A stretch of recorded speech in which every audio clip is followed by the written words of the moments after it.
তাহলে কি Roman range undisputed টাইটেলটি হারতে চলেছেন? কোডি রোডস কি রোমান রেঞ্জকে হারিয়ে নতুন আনডিসপিউটেড ডাব্লিউডাব্লিউই ইউনিভার্সাল চ্যাম্পিয়ন হবেন?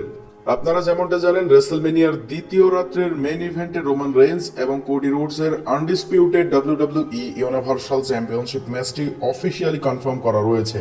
সেখানে ব্লাড লাইন রুলসে ম্যাচ অনুষ্ঠিত হবে। সেই ম্যাচটির মধ্যে rock, J Uso, semi Uso, solo সিকুয়া blood লাইনের যেই কোনো মেম্বার ইচ্ছা করলেই ইন্টারফেয়ার করতে পারে। তবে বর্তমান যে রিপোর্টস এবং আপডেটগুলো পাচ্ছি সেগুলো অনুযায়ী আমরা অনেকটাই ধারণা লাগাতে পারছি বা বুঝতে পারছি রোমান রেঞ্জের এই লম্বা সময়ের টাইটেল রেন হয়তোবা শেষ হতে চলেছে।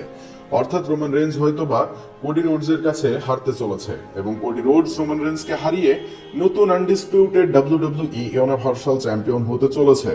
অর্থাৎ কোডি রোডস তিনি তার স্টোরি ফিনিশ করতে চলেছে আগামীকালকের রেসলমেনিয়ার মেইন ইভেন্টে। ব্লাড লাইন রুলস এর মধ্যে যে কোনো রেসলার যে কোনো সময় ইন্টারফেয়ার করবে, সেটা ব্লাড লাইনের রুলস এর মধ্যে অনুষ্ঠিত হবে। তবে যতটা জানা যাচ্ছে, রোমান রেঞ্জের ভাই দ্য রক রোমান রেঞ্জকে ধোকা দিবেন। রোমান রেঞ্জকে ধোকা দেবার কারণে রোমান রেঞ্জ তিনি সেই টাইটেলটি হেরে যাবে এবং টাইটেলটি হারার কারণে কোডি রোডস তিনি নতুন চ্যাম্পিয়ন হবে।